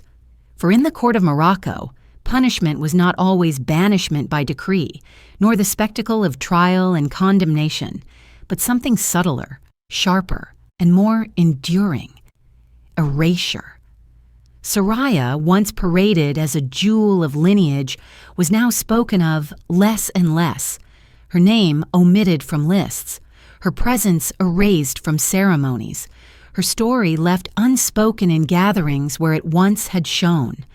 Silence was the chosen weapon, and silence was crueler than exile, for it made her absence seem voluntary, as though she had never belonged at all. She remained at her estate on the city's edge, its fountains still flowing, its gardens still perfumed. But now it was marked more as a boundary than a home. The courtyards where once cousins and companions had visited were empty. The corridors, where once her laughter had echoed, were hushed. Attendants continued their duties with precision, yet their eyes rarely met hers, as though to look too long was to risk association. She existed in a strange half-light, not banished from Morocco, yet no longer within its memory. Her days unfolded slowly, measured by the rhythm of the sun. In the mornings she would walk the gardens, her steps tracing familiar paths beneath fig and pomegranate trees, her veil lifted only when no one watched. The air was fragrant, the roses bloomed, but beauty without witness became a kind of sorrow. At midday she read, her books companions more faithful than courtiers. She read poets and philosophers, histories of women forgotten, tales of kingdoms that rose and fell, letters of lovers separated by exile and war. In their words, she found fragments of her own reflection, proof that others had lived between memory and forgetting, between presence and absence. At times she wrote, though her words grew fewer, more careful, shaped by the knowledge that they might outlive her. Her verses no longer burned with the immediacy of passion. Instead, they carried the weight of contemplation. She wrote of silence as both prison and refuge, of names erased yet still whispered in secret, of women who defied and were punished yet endured in shadows. These writings she hid in boxes, tucked beneath cushions, concealed in the hollow spaces of furniture. Perhaps she hoped they would be discovered one day. Perhaps she feared it. Either way, they were her testament, her voice preserved against the silence imposed upon her. Occasionally, news from the court reached her, carried by letters from sympathetic cousins or murmured by attendants too kind to withhold entirely. She learned of marriages arranged, alliances forged, ceremonies performed with pomp. Her absence was never mentioned directly, but she saw it in the omissions, in the careful way her name was avoided, as though to speak it might conjure her spirit back into the hall. It was then she understood the true cruelty of erasure. It was not only that she was forgotten, but that others were forced to pretend they had forgotten as well. For Soraya, obscurity became both wound and armor. The wound was obvious: loneliness, the ache of being cut from the fabric of her own family, the knowledge that her life unfolded in shadow while others moved in light. Yet the armor was subtle, but real. In being erased, she was also freed from constant scrutiny.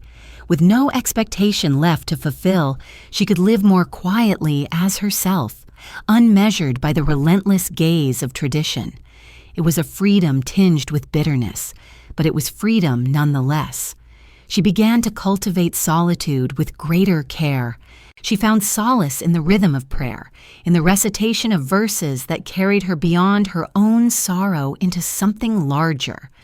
She listened to the call to prayer echoing across the city, the voices overlapping as if weaving together her solitude with the lives of countless others. She tended her gardens herself, her hands brushing soil, her fingers touching petals, as though in the act of care she could root herself in the earth. At night she lit candles and allowed their flames to comfort her. The same flames that once illuminated secret meetings, now serving as guardians of her solitude. Yet even in obscurity, scandal has a way of lingering. Visitors to the city whispered of the princess who lived apart, who had defied too often, who had loved too boldly. Some said she was mad, others said she was broken, still others said she was dangerous. These stories varied wildly, but all agreed on one thing. She was forgotten by the court, yet not forgotten by the people. In the markets, in the kitchens, in the quiet places of the city, her name lived still, carried not by official decrees, but by memory whispered from mouth to mouth. The image that lingers from this chapter is of Soraya seated at a low desk in her chamber. a candle burning beside her hand poised above the page but unmoving. Around her the silence is heavy. The fountain outside still trickles. The night presses against the shutters. On the desk lies a piece of paper, half filled with words, the ink smudged where her hand has paused. She stares at it, her eyes distant as though listening not to the present, but to echoes of her past, to voices that no longer speak her name aloud. The candle flickers, its wax dripping steadily, marking the passage of time indifferent to her fate. And as the flame bends once more in the draught, a faint sound carries from the palace far away, the murmur of a banquet where her name is not spoken, where her chair is left empty, unresolved, a silence more resounding than speech. The silence that hovered over the distant banquet stretched like a veil across years. And when it lifted, Soraya was no longer the fiery girl who had defied her father, nor the young woman who had wandered Parisian streets. Time had passed with quiet persistence, etching its lines upon her face, softening the fire in her step but deepening the resolve in her gaze. She was in middle age now, a woman who had lived long enough to see desire turn into memory, scandal turn into legend, and beauty itself transform from triumph into burden. In the gardens of her estate, roses bloomed as they always had, their petals lush and fragrant, their thorns sharp against careless fingers. Soraya walked among them with slower steps, her hand trailing along the blossoms, her eyes contemplative. She was still striking, her features luminous even in maturity, her presence commanding even in solitude, yet she felt the weight of her beauty more keenly now, for it had shaped so much of her fate. It had drawn the gaze of men who desired but did not understand. It had provoked envy and judgment from women who measured her against tradition. It had become the mirror through which the court defined her worth. And yet, for all its power, beauty had not saved her from sorrow. It had not spared her from erasure. She often wondered what life might have been had her face been less radiant, her spirit less restless. Would she have been allowed to live quietly, without scandal? Would she have been married off, her name preserved, her presence celebrated at banquets instead of omitted? Or would she have felt a different kind of sorrow, the sorrow of a life lived in conformity, untouched by passion, unmarked by rebellion? The questions lingered as she bent to touch a rose, her finger pricked lightly by its thorn. The drop of blood that welled upon her skin seemed to echo her own story. Beauty entwined with pain, fragrance accompanied always by wound. In middle age, she carried herself with dignity, but loneliness remained her constant companion. Friends of her youth had moved on, many to marriages, some to distant lands, others to the grave. The diplomat who had once written her letters was long gone from her life, his career absorbed by other duties. The poet who had written her into verse was vanished, his fate uncertain, his words fading in manuscripts she still kept hidden. Her parents, too, had aged, their voices quieter, their influence less fierce, and yet even in their decline, the shadow of their judgment lingered. Soraya found herself increasingly alone, surrounded not by companions, but by echoes of what might have been. And yet solitude did not break her. She shaped it into a kind of sovereignty, a rule over her own hours, her own thoughts, her own desires. In the mornings, she would walk the gardens. In the afternoons, she would read. In the evenings, she would light candles and allow herself to drift into memory. She wrote less frequently now, her verses shorter, more restrained, but each carried the weight of distilled truth. She no longer wrote of rebellion or defiance. She wrote of time, of memory, of the strange dignity of being forgotten, yet unyielding. Visitors still arrived, though less often. Younger relatives, curious about the princess who had defied, came to sit at her feet, listening as she spoke not of scandal but of books, of gardens, of the lessons silence had taught her. They looked upon her with awe, for she seemed to them both tragic and powerful, a woman who had lost much yet carried herself as though nothing could diminish her spirit. To them she offered not advice but reflection, speaking in riddles more than in counsel, her words woven with images of rivers, stars, and roses. In their eyes she saw the continuation of her legacy, not in official memory but in private admiration. The city beyond her walls moved on, but still her name lingered among the people. In markets, she was spoken of as the princess who had loved too freely, the rebel who had defied the court. Some admired her, others pitied her, still others judged her. But all remembered her. And though the palace sought to erase her from its records, memory among the people proved harder to extinguish. Soraya, though absent from banquets, lived still in stories told beneath lantern light, in whispers shared by women who longed for freedom, in songs half composed by those who admired defiance. The image that lingers from this chapter is of Soraya walking alone in her garden at dusk, the sky streaked with fading gold, the air heavy with the perfume of roses. She pauses by a bush, her fingers brushing its petals, her eyes lowering as a thorn pricks her skin. She lifts her hand, gazing at the bead of blood forming upon her finger, her expression calm, almost contemplative. Around her the roses bloom, radiant in their beauty, indifferent in their thorns. She stands still, her gown stirring faintly in the evening breeze, her figure poised between fragility and endurance. And as the last light fades, shutters close in distant houses, leaving her beneath the deepening twilight, unresolved, a figure both luminous and solitary.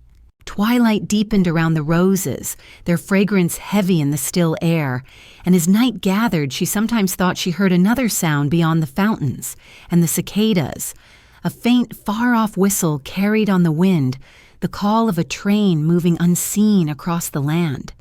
That sound stirred something within her, a memory of motion, of distance, of escape.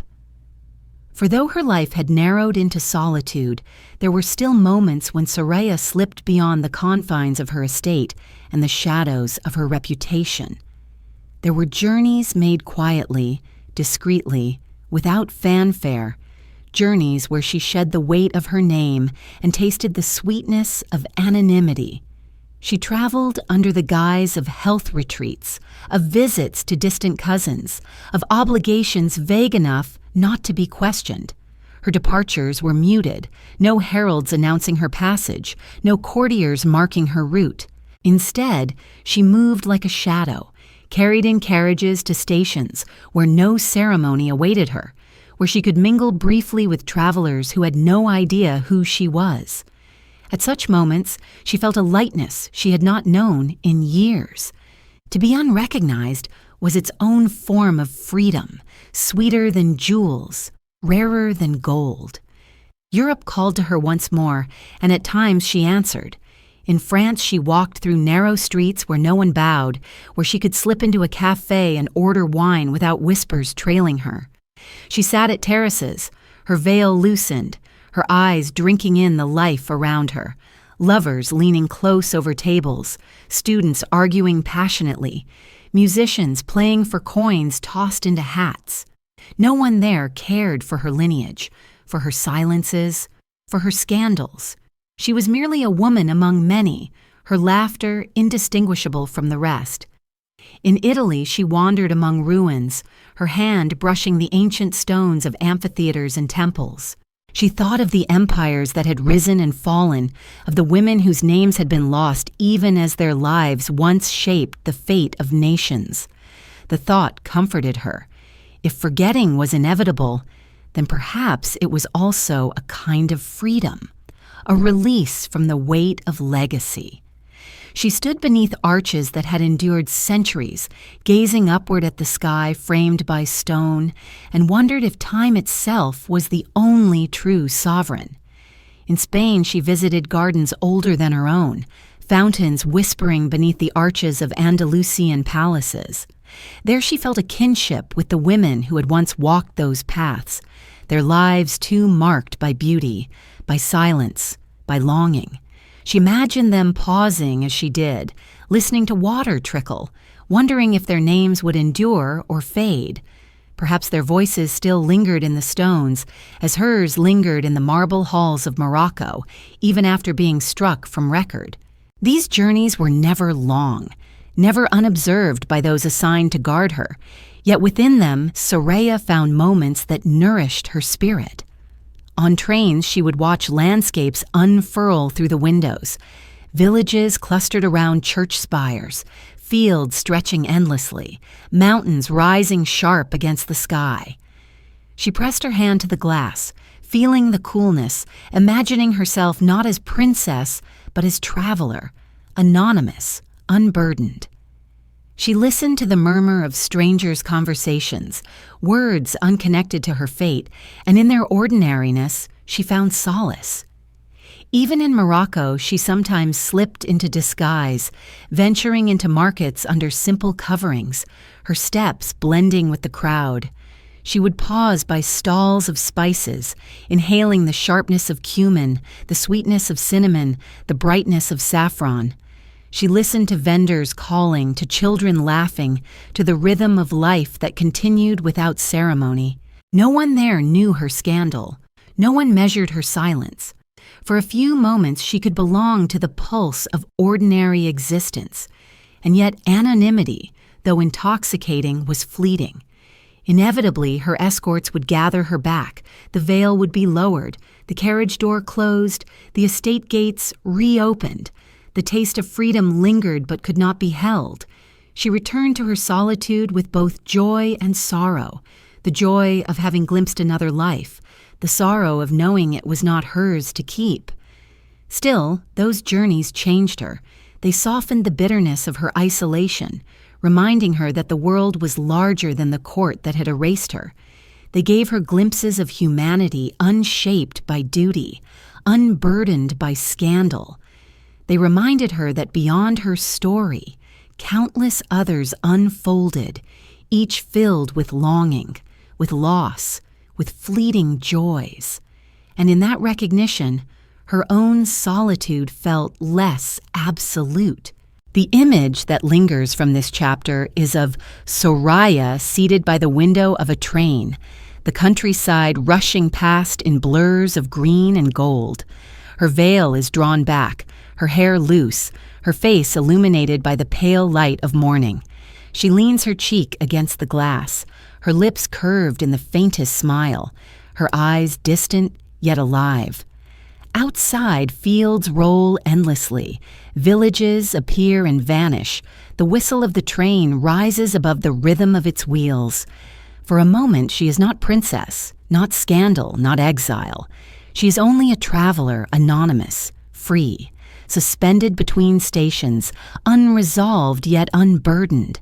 And as the whistle fades into the distance, the silence that follows carries her back toward her estate, where the walls await, where solitude gathers once more, though now softened by the memory of fleeting freedom.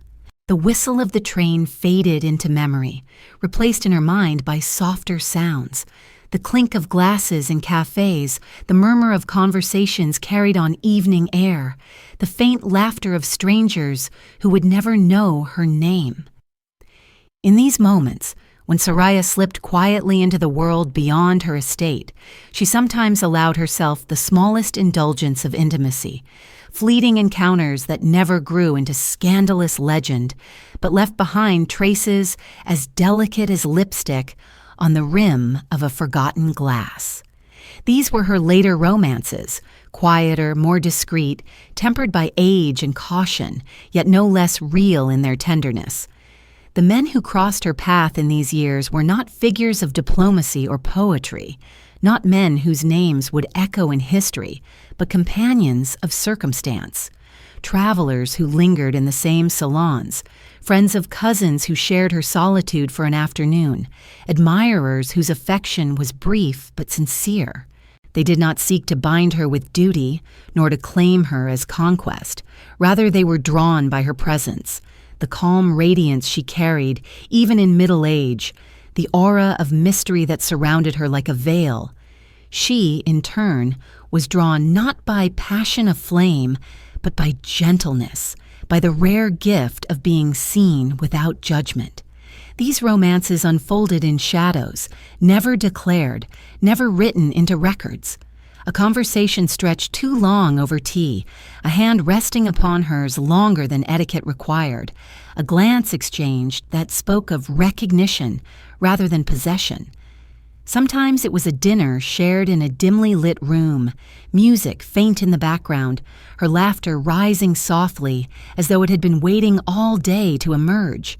Sometimes it was only an afternoon walk through gardens not her own, her arm brushing against another's, her steps lighter for the companionship.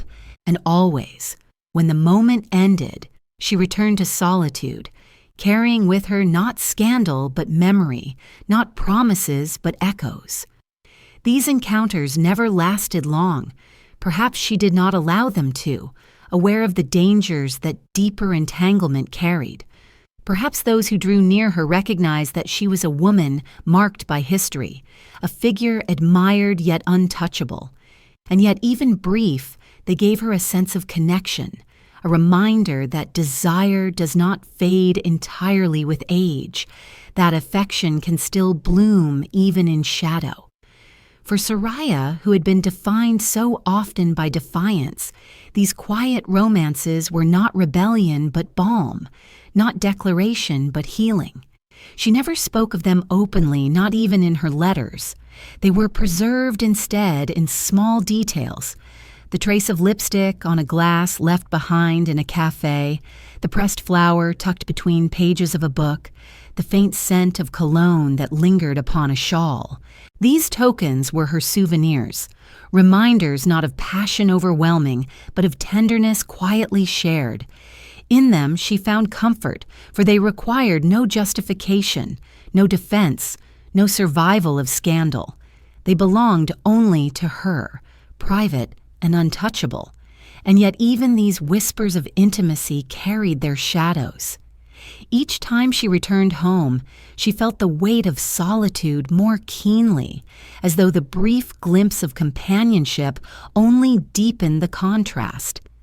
She lit candles in her chambers, listening to the silence, and wondered if her life was destined always to be measured in fragments, moments of love cut short, affections erased, connections fleeting. She asked herself if she had chosen this fate by defiance, or if it had been chosen for her long before she ever learned to say no. Still, she did not regret. For regret, she had long decided, was a burden heavier than solitude. Better to carry the memory of brief tenderness than the bitterness of never having risked it at all. She held on to these moments as one might hold on to the warmth of sunlight remembered in winter. They did not last, but they had existed, and their existence affirmed her own. The image that lingers from this chapter is of a cafe table in some distant European city, the lamplight glinting upon a half-finished glass of wine. Upon the rim remains the faint trace of lipstick, a delicate mark of presence already fading. The chair beside it is empty, the air still carrying the echo of laughter now gone. Outside, footsteps move across cobblestones, carriages rattle in the street, the night continues indifferent. Yet for Soraya, that glass, that trace, that echo becomes a memory carried home, a symbol of the quiet romances that marked her later years, discreet yet enduring. And as the lamplight flickers against the glass, the moment freezes, unresolved, as though waiting for another presence to return, another voice to fill the silence, another hand to reach across the table that will forever remain empty. The chair beside the cafe table remained empty, the faint echo of laughter dissolving into night.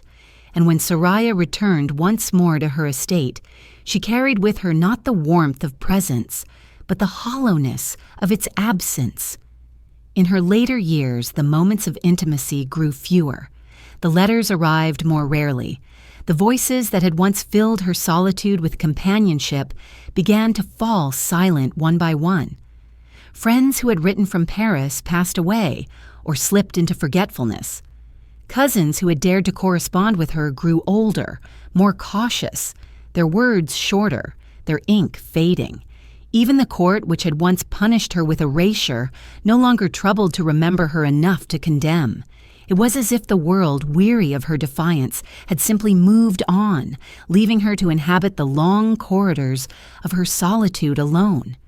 The estate itself mirrored her decline. The gardens, once tended carefully by her hands, grew wilder, their roses blooming without restraint, their fountains choked by moss. She walked among them still, her steps slower now, her breath shorter, her eyes carrying the weight of years. She paused by the fountain where once she had whispered verses to herself, but now she heard only the murmur of water, steady, indifferent. The silence that had once been weapon and armor became heavier, pressing upon her until even her own voice seemed too fragile to break it. Her beauty, though still luminous, had altered with age. Lines traced her face, her eyes carried shadows, her hands bore the marks of time. Yet there was dignity in her bearing, a grace that no scandal, no erasure, no solitude could strip away. Visitors who saw her, few though they were, remarked upon her presence. Still commanding, still magnetic, still carrying the aura of someone who had lived a story larger than herself. To them she was no longer the scandalous princess, but a figure almost mythic, a woman whose silence spoke louder than any tale. And yet inside, Soraya felt the ache of loneliness deepen. At night she lit candles in rooms too vast for her, their flames flickering against walls that echoed her solitude. She sorted through old letters, their paper brittle, their ink faded, her hands trembling as she traced familiar handwriting. She read them aloud at times, her voice breaking, as if summoning back the companions she had lost. When she reached the letters from her diplomat, her poet, her distant friends, she folded them with care and placed them back in their boxes, whispering their names into the quiet, names no one else spoke any longer. She dreamed often of her youth, the laughter in the palace corridors, the barred window at dusk, the Parisian bridges, the candlelit verses. Dreams blurred into memories, memories blurred into longing. At times she could not distinguish whether she was recalling what had happened or imagining what she wished had been. Yet she clung to these visions, for they gave her a sense of continuity, a reminder that her life, though now cloaked in silence, had once burned brightly. The city around her estate changed as years passed. New voices rose in the markets, new names filled the court, new stories replaced the old. Soraya heard fragments of these changes, but felt no part of them. She had become a relic of a past generation, her story no longer repeated, her name no longer a warning nor a celebration. The erasure that had begun decades earlier was nearly complete, not by decree, but by time itself. To be forgotten not through punishment, but through neglect. This was the final cruelty, the slow fading of memory like dusk descending without witness. Still, she resisted in her own way. She wrote occasional notes, brief reflections, not meant for anyone in particular, but for herself. "The silence grows heavier," she once wrote, "but within it I still hear the echo of who I was." These notes she left scattered, tucked into books, folded into drawers, slipped between cushions. Perhaps she hoped that one day someone would find them, that her voice would be carried forward beyond her solitude. Perhaps she simply wrote to remind herself that she still existed. Her health began to falter, her steps grew weaker, her hands shook when she tried to hold a pen. Yet even then she rose each morning, walked into her garden, pressed her hand against the roses whether or not they cut her skin. The thorns no longer frightened her. They reminded her that beauty without pain was an illusion. She sat by the fountain for long hours, listening to its steady murmur, imagining that within its sound lay the voices of those she had lost. Sometimes she whispered to it as if it might answer, as if the water carried her words to places she could not reach. The image that lingers from this chapter is of Soraya seated in her empty chamber at twilight, a single candle burning beside her, a box of old letters open before her.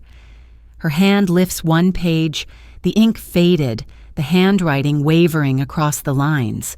She brings it close to her face, her lips moving silently as she reads, her eyes glistening with unshed tears. Around her the shadows lengthen, the walls loom, the silence thickens. Outside, shutters close in neighboring houses, voices fade into distance, the day ends. She remains there, bent over the letter, her face illuminated by flickering light, her solitude heavy but unbroken. And as the candle burns lower, its wax dripping steadily, the flame wavers once more, unresolved, leaving her in the company of silence that deepens like dusk. The candle burned low, its wax pooling at the base, its flame bending as if in farewell, and within its trembling light, Soraya passed into the quiet years of her life, years marked less by scandal or defiance than by the slow fading of presence. She was no longer the radiant girl who had once startled the palace with her refusals, no longer the restless traveler who had sought anonymity in foreign cafes, no longer even the woman who had carried secret romances like flames in the night. She was older now, her hair silvered, her steps unsteady, her hands frail, and yet within her still lived the same spirit that had once defied silence, though now it stirred more gently, like an ember glowing beneath ash. Her estate grew quieter as attendants dwindled. Some left to serve others, some aged and passed away, some stayed but moved with slower steps. The once bustling kitchens produced simple meals. The gardens bloomed untended, their roses wild, their fountains clogged with leaves. Soraya moved through these spaces as though walking through memory itself, each corridor recalling laughter, long silenced, each courtyard echoing footsteps that no longer fell. She leaned upon a cane now, her veil drawn more for modesty than for disguise, her face lined yet still dignified, her eyes carrying both weariness and fire. The letters that had once been her lifeline arrived less frequently until they ceased altogether. Friends abroad had either died or forgotten. Family closer to home no longer troubled to write. She kept their old letters in boxes, and when her sight allowed, she read them again, tracing familiar ink with trembling fingers, as though by touching the words she might summon the voices back. At times she whispered their contents aloud, her voice breaking, speaking not to the living, but to memory itself. In these years she became more contemplative.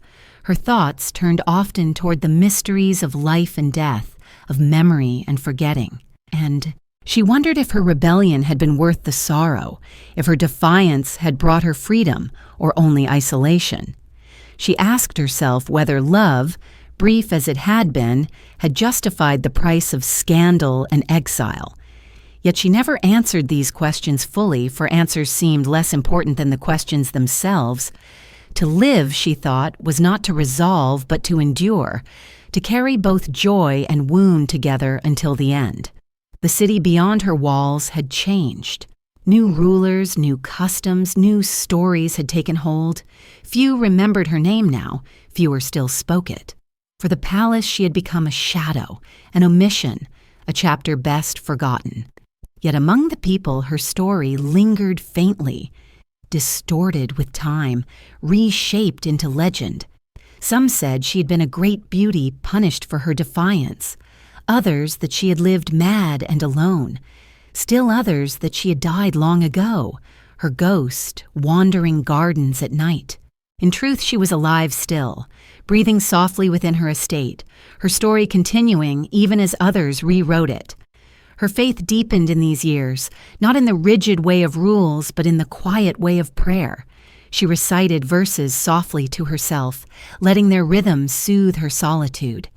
She lit candles at dawn and dusk, their flames reminders that even in darkness light endures.